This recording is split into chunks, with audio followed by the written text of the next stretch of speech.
Hey everybody, Steve DeLaviaga, Rise Consulting. So excited about our Broker Brand Wars podcast. I've been looking forward to this for weeks. Now I have my brother on the phone, Mr. Chris Stuart on our Zoom. Christopher, how are you? I'm doing great, Steve. Good to be with you, brother.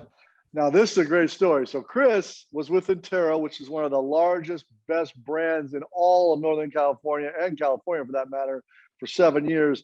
Then they get bought into Berkshire. Then he becomes part of the greatest brand maybe in the world, Berkshire Hathaway, last 6.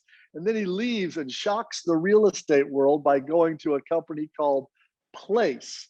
Now, Chris, Place is brand new, owned by two of the smartest guys in real estate, Benny Kinney and Chris Suarez. But how do they bring over a hugely talented lifer real estate guy who's been with the two biggest brands in the world? How does that happen to go to Place? Tell us the story. Yeah. So first of all, good to be with you, Steve, and thanks for the opportunity. I guess common to all of us is we're sort of ignited by that entrepreneurial fire. I think that's what led so many of us to get into the real estate industry to begin with, and I'm certainly no different. You have to admire what Ben and Chris and the team have created. That was the genesis of Place, that launched last year in 2020.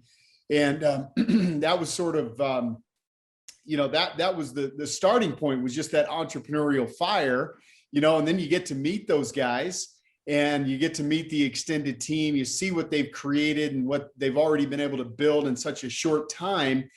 And looking at what I believe to be some pretty significant transformation ahead of us in the real estate industry, I'm thinking, man, this could be a really transformative opportunity for me personally, and to be with an organization that I think could really contribute to that transformation in a significant way. I felt like this is the time. This is the opportunity. See, I feel like you and I have a kinship because we both worked for really good Fortune 250 companies, right?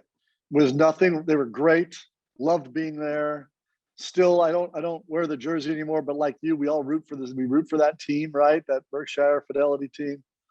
But there is more change in this business in the last 2.5 years than I saw in the previous 15 years.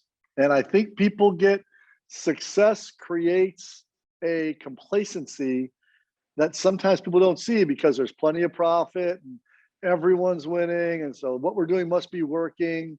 But I've seen these skirmishes on the fringes getting bigger and louder and more successful, and people have missed some of that. And you were seeing the same thing in brokerage, weren't you? Yeah, exactly. And it reminds me a lot, Steve, of my time. I started my career in the mid-90s in systems integration, enterprise technology. I was a global account executive for Oracle Corporation back in the late 90s, all the way through the boom and bust of the dot-com crash. All the way into the early 2000s. And, what I would describe then that I see a lot now in our industry is a lot of companies they're solutions in search of problems that don't exist. And I see that a lot. There's a lot of parallels to where we are as an industry right now. I think $30 billion in the last six years in venture and debt and equity capital coming into our space. And you look at a lot of the models and you look at a lot of what appears to maybe be disruption on the outside, but it really isn't. It's just new forms of old ideas and in some way new forms of old bad ideas. Correct. But when I look at it, Steve, ultimately, and I said this 4 years ago, the greatest technology in the real estate industry right now is the real estate sales professional, the agent. But how many of these models really honor and celebrate that? How many are putting the agents into a better situation? How many of these models are looking to align their economic agendas so that the agent wins? And ultimately, if the agent wins, the consumer should win, because fully 90% of all transactions are still represented by agents on both sides of the deal. So I think there's a lot of noise, there's a lot of confusion, and there's a lot of complication unnecessarily on the part of these companies because they don't know who their customer is, and they're simultaneously chasing a lot of rabbits, right? Who are their customers? The broker, the customer, the agent, the team, the consumer, the investor, the shareholder, right? There's all these constituents, and the problem is a lot of these companies don't know who they're trying to serve as that primary audience. You're exactly right. And here's the other thing that's funny, right? Um, I love what Ben and Chris and you call this now. It's you've heard of SaaS, software as a service. Now they went out and said, hey, we're broker agnostic. We don't care. We're a platform as a service. You can be at Keller Williams, Remax, independent, whatever. And the truth is, Chris, as you and I know, the teams in this space are taking a unproportional larger market share than everybody else because you can't really run a business as a single agent. You can run a practice. You can help people when you have time and you can go like this, or you can run a business that actually has transaction coordination, administration, marketing, sales, support, post-closing opportunity. All of those things, business to practice, are very different. And I love Ben and you and Chris, you set it up so you are actually ready for businesses to bolt onto your platform. Talk about what Place does for that. Yeah, absolutely. Yeah, and that's the perfect description, right? Platform as a service. And you see this evolution in other industries. When I was at Oracle, the group that went out and started Salesforce.com, which is one of the largest software companies in the world, they did that while I was there. I mean, many of my friends went and have been a part of that journey. Well, that's really what that is. It's a platform as a service, and it's really a business utility, an operating system, if you will, that started its life as a CRM. That's where Salesforce started 20 plus years ago. But now, through the power of its community, through the integrity of its operations, through the depth of its skill set and domain expertise, it now has made its way throughout the commercial enterprise beyond just CRM and into virtually all of the tentacles of the customers that it serves, and Place, desires to achieve basically the same objective, right? We recognize that there's, all to your earlier description, all of these individual business flows, workflows, processes, philosophies, operating systems, if you will, that the top producing teams need to adopt, they need to implement, they need to continue to refine and innovate. And that's partly technology, it's partly workflow and business process, it's partly automation and back office supporting, as an example, accounting and legal and benefits and many, many things around those parts of the business. But ultimately, if we all can recognize and agree that most probably this trend of more and more of the industry's transaction volume going to fewer and fewer businesses within the 100% going to happen.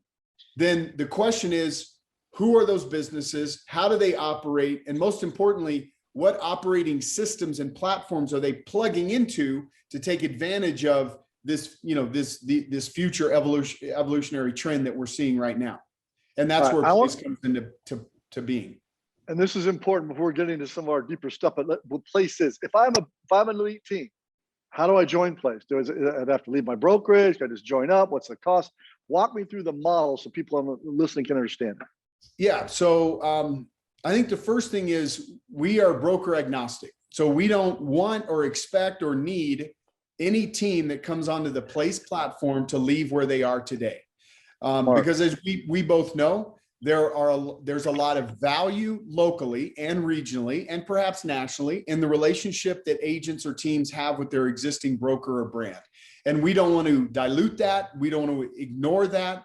And so we want to honor that. However, the question becomes, what are the objectives that I have in my business today as a team or aspiring team? And what challenges do I have relative to exceeding those objectives? And we're seeing a lot of ceilings, right? Maybe I'm struggling with attracting the right talent to my team. What talent do I need? What is that organizational design? What is the structure? What are the job descriptions? What are the compensation plans? As I scale up, how do I know who to identify? How do I attract them into my organization? But then more importantly, how do I get them productive? Could be a showing agent, could be a transaction coordinator, could be a director of sales or director of operations. So at Place, we've codified in a package all of the answers to those questions. and done so on the back of, on the shoulders, literally, of the businesses that Ben and Chris and our extended team have been creating over the last 20 years. So this isn't something that we've just developed in a lab somewhere over the last several months and said, hey, go see if this works for you. This is tried and true. So this is actually factual. This is actually, these guys have done it and done it at the highest level, and they put that all in a box of market of the moment best practice now, not what happened 20 years ago or 50 years ago or 30 years ago, but right now, correct? Yep, exactly. And so we're looking to identify, Steve, then, as to who should join and how do they go about joining. What are those ceilings in your business? Again, is it size? Is it revenue? Is it net income? Is it growth beyond certain geographical boundaries that maybe you have? So what are those limitations, those ceilings? And then we look to identify the synergy, right? Do we have today, in the collection of services that we've packaged on platform, those things that we believe that we can help you crush through whatever those ceilings or limitations are today in your business? And then we're paid, Steve, here's the beautiful thing. We're paid completely as a function of our success together. It's a true partnership.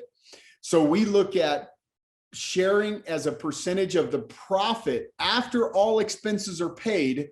That's how the Place Platform partnership works with our expansion teams, which is really a remarkable model, because think about today, right? The teams that are experiencing these roadblocks, these limitations, they're paying a coaching organization X, they're paying technology vendors Y, they're paying marketers and lead gen and aggregator top of the funnel folks Z. They're stumbling through all of the headaches of onboarding staff and onboarding new agents and all of the churn that's exhibited in just time and resource and identifying the wrong people, enabling the wrong job descriptions and comp plans. There's a lot of waste.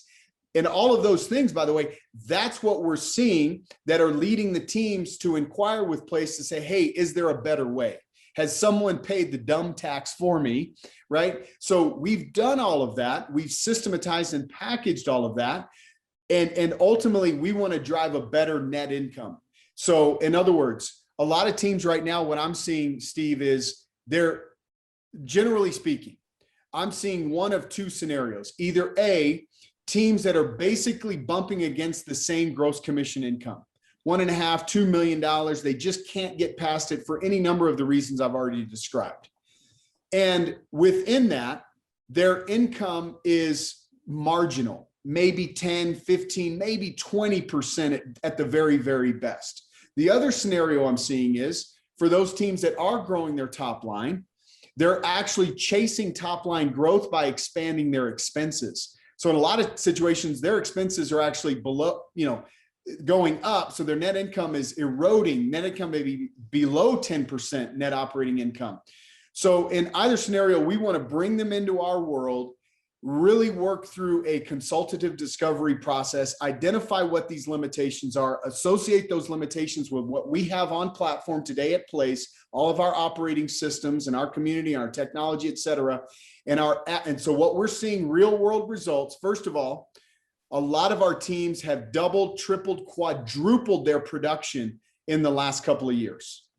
And our average team is running at a 24% net operating income. That's the average. And Steve, I got to tell you, just in the last several months, as I dig into our financials, I'm seeing teams that are doing 2, 3, 4, 500,000 in monthly gross commission income, operating at 28, 30, 33% net operating margin. So they're driving $500,000 in GCI top line and 25, 30, 33% net operating income, because they've adopted all of what we provide on platform. And they didn't have to leave the brokerage to achieve that. Smart. Do you, in doing that, is it a set percentage? Do you take 25%, 40%? Does it vary by team? How does it work? We take half of the net operating income after all expenses are paid. Right. And half of the new upside or half of what they're at today? The total, whatever the total is. Got it. Okay. So it's a big trust fall, right, Steve? Because we're putting all of this in, right? We're putting all of this work and all your work's on the front end. You're doing everything on the front end. Yeah. So if it's not a good partnership, right? If there's not an alignment, if they don't really see us as a partner to them, then it's for naught, because they're not going to trust. We're advising how to attract talent, how to retain talent. Here's the compensation plans. Here's the commission model. Here's when you bring in a director of operations. And oh, by the way, these expenses, these 5 expenses that you've been tethered to for your last 4 or 5 years, you feel like these are sacred cows in your business. We're cutting them. They're not adding value to it. We have a better way. So it's a real trust fall, but the results speak for themselves. And here's my argument is, so you're at 1.5 million in GCI today on a 10% net operating income. Isn't it worth it to get to 2.5 million GCI at a 28% net operating income? Yeah. But it's a trust fall. Absolutely. So how many total teams or agents do you have on the platform today at Place? We've got 52 on platform that are operating today, with a really healthy pipeline of folks that we've just recently onboarded and haven't announced yet, or will be preparing to onboard and announce soon. Got it. And now let's talk about some things we're telling with on the broker side, right? So you're doing this, you're broker agnostic, which I think is brilliant, gives you a very wide breadth. What about all these, what I call interlopers, people coming in, trying to be public, trying to create employee statuses, the Redfins, the open doors, the offer pads, where do you see them in terms of mitigating some of this, where agents will land in the future? Or do you see it not at all bothering groups like yourself? Yeah, I think just like every industry, Steve, there's always, a significant amount of consolidation as the industry matures, as the players mature. I certainly see a world where, the future of the industry would have much fewer agents, right? We've got 1.4 million, let's say right now. That could be cut in half. I see that vividly as a potential reality. Within that, let's say 700,000 population, I think there's an audience of individual businesses, business owners, these team leaders, these real CEO type people with employees beneath them. I think there's some rainmaker, individual sole proprietor type agents who perhaps exist at the real high end, the luxury category perhaps, and then a whole audience of employees. And I look at some things that would impact that. It could be partly regulatory. Perhaps some portion of our industry goes to an employee model because of regulations. Also, partly just due to the competitive nature. How many of these sole proprietor agents are going to be able to compete against the power and breadth and marketing skill and savvy of some of these big monolithic companies like Opendoor and Zillow and Redfin? And particularly when you look at the skill sets needed to really command the consumer audience. So in other words, Redfin and Opendoor and Zillow might command the top of the funnel in terms of impressions, but once the savvy consumers get engaged with people that don't have the skill and experience, how long do they stay associated with those transactions versus going over to the other side of the industry where they know they're dealing with people that actually understand how to get deals done? So I think there's a lot of nuance in terms of how it evolves, but the fact that it will evolve is unquestioned in my mind. I love it. And you and I come from the same ilk here. Technology will never replace the realtor, but realtors and businesses using technology will, and that's happening every day. And I'll argue our real estate business owners, people that are running elite teams with lines of business, operate better than any large entity that I know of, right? And the consumer experience is better served when you have an elite team who offers all of those things, because let's be honest, and that consumer experience is going to require speed, transparency, options, because now there's more than one option, two options to liquidate a property, right? So yeah, you and I sit in this. I think I think you're going to see a amount of teams that will take an obnoxiously disproportionate amount of business from the single agent community over the next 2 to 4 years. No doubt about it. And we already saw that, if you look at the Real Trends data, the 1,000 and America's Best, the team growth rate on a year-over-year basis was 50% or thereabouts in terms of volume and units and whatnot. And the individual agents and the top brokerage shares only increased by single digits. So we're already seeing that. So again, it goes back to my earlier statement, which is then the companies in the industry need to be very clear on who their audience is, right? Who are their primary constituents? And that's where I think a lot of the industry is going to get caught in the wash, because they're not going to be clear and intentional and declarative about who their primary audience is, how they serve that audience, and how that audience service attributes to the other elements of the industry, right? We can't be overly sensitive to shareholder value or overly sensitive to, the economics in our ancillary business. We've got to be clear on, who we're serving and what the, outcomes or success, measures of success look like. Isn't it funny? And you and I both lived in that public world a long time. It's sexy to say, oh, shareholder value, which lots of times isn't best for the consumer. It's not, Exactly. right? Lots of times, oh, ancillary business, like it's just some easy ad revenue. That lots of times isn't best for the consumer. Everybody forgets to serve the customer. I got news for you. You better take care of the customer. So in Place's case, you're crystal clear. Your customer is an elite team that wants to bolt on to a proven practice platform, regardless of brokerage, regardless of geo, doesn't matter where you are geography wise, you're an elite team. Is that by saying that right? That's it. That's it. And we know there is not another company on the planet, Steve, that has the scope, breadth, and depth of what we have relative to making top producing teams and the CEOs of those teams operate better, more sustainably, more efficiently, and therefore more profitably.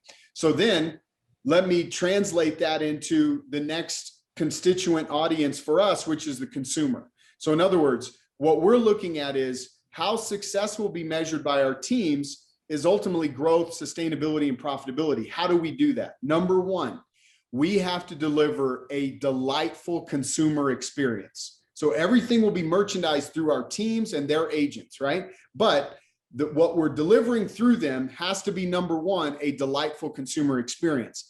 How will we measure that? And therefore, objective number two is through our adoption and attachment rates. So we will continue to invest through Place in all of the core specialty and household services such that our teams and their team members deliver on our first objective, which is a delightful consumer experience. And this goes back to, my earlier statement around alignment.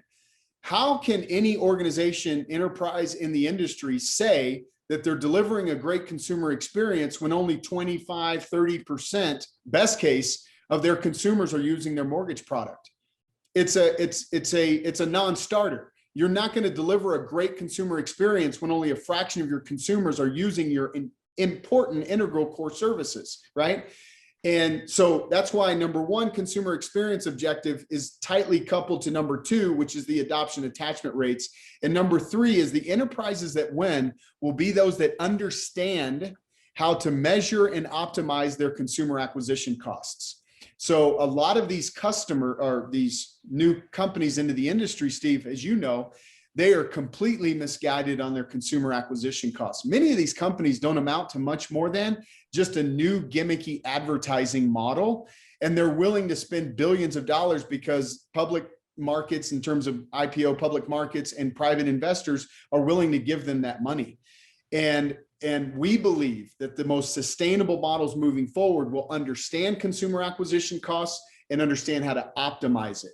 And so that's already something that, as an example, in our financial portfolio management for our teams, we're getting them to understand it. They're tracking it meticulously, and we're constantly driving it down. So as we bolt in core service, specialty service, household services, we know that consumer acquisition cost just goes down and down and down. And by focusing on our teams, we believe that that's the first pebble in the pond. We will get to the other audiences and key constituencies in the form of the ripples that pebble creates. So we'll satisfy the consumers, we'll satisfy our shareholders and enterprise value, but the tip of our spear is our great producing teams and the folks that run them. So let me ask you this. Do you really think brokerage matters in the end? Does it really matter where you hang your shingle? Isn't it all about the team, or do you think brokerage still has a place?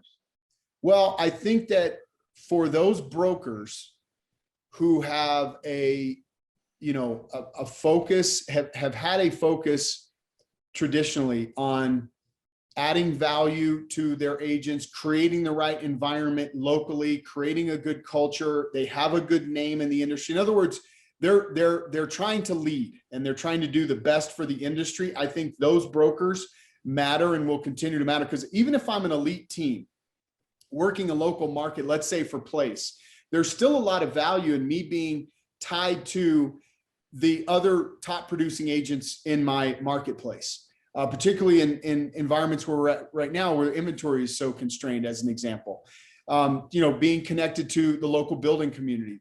So I think that for those brokers that are, attempting and will continue to focus on providing that localized regional value, I think there's, some value. And then I'll also think about it. The industry still requires legally, Steve, this structural broker, requisite. And so I think from that standpoint, but you're right, for a lot of these folks that have just kind of created these licensed warehouses, it's going to be tough. It's going to be tough for them to defend even the most modest of economic relationships, right? Some flat fee per month or per transaction. That's going to be challenged, I think. People are trying to go to this pay little, get little model. And the problem is you have to decide just what you said, who you're going to be, right? I go see by teams. I work with 495 of them, 495 teams, and the vast majority have better offices than their brokers have, run better businesses with better margins than the brokerage has. In lots of cases, not all, there are some excellent brokers, but in lots of cases, they're significantly more influential than their broker is. Yeah. And the broker is the least influential guy in the transaction, to be honest. So now you're looking at this future. All right. One thing you want everyone to know about place. If you were going to leave here and you say, oh, well, then one thing about it, what would be the one thing you'd want every elite team / agent / entity to know about place? That while, perhaps your previous work experience, your previous success in the industry, your capacity to exceed the goals that you have for your business moving forward, perhaps your sentiment that you can do all of this on your own is well-founded, and you can recognize that there are models out there that could be ahead of you. I'm not saying that they are, because I don't want to be presumptive or offend anyone's sensitivity or experience in the audience. But I'm saying that people have been there and they've done it. And I think you owe it all to yourselves to consider that there are potentially efficiencies that could be gained. I call it the 2 + 2 = 8 formula. But a lot of people just, they want to be the 2. They're not looking for the +2. And sometimes they can't even imagine that it might equal 8, but it does. And what I'm hearing amongst our customers, our place sales teams, who, by the way, in response to your earlier question, I should have said this, we only want to attract onto our platform those teams that are already doing 1 million GCI or 100 closed units. So I'm telling you, of the more than 4 dozen operators that we have on platform, they already came onto platform, very successful, agents and entrepreneurs and success track records of their own. And to a person, most of them said, I wish I would have done it sooner. I wish I would have known what I didn't know sooner, because I've really been banging my head against this ceiling much longer than I needed to. And that's the one thing that I want your audience to know. I love it. And Chris, this is important too. And you and I come from this world. On the very rare occasion that I find myself the smartest guy in the room, I get out of that room as fast as I can. There you go. The very rare occasion, if I'm the biggest chip stack in the room, wrong room to be in. You want to be the littlest stack and the dumbest guy, because when that happens, that allows you for growth. And you know what I love about our elite teams? They're always like, what does better look like, Steve? What's better look like? Who's doing this better than me? Who's got the database manager figured out? Who's got the social piece figured out? Who's got the, they're always, and it's funny when you think like that, that's where places like Place, I think that mindset of best in class engagement is going to get more and more. And I love that you're agnostic. You can be a Keller Williams guy. You can be an EXP guy. You can be an independent guy. and come into this fold. And what's best about you, it's the only, in my opinion, true partnership model, because you only share the actual outcome. You don't just get paid up front in the process. You're not paying rent. We're owning that building together, and we're sharing the equity in that building every single year. Well Yep. done.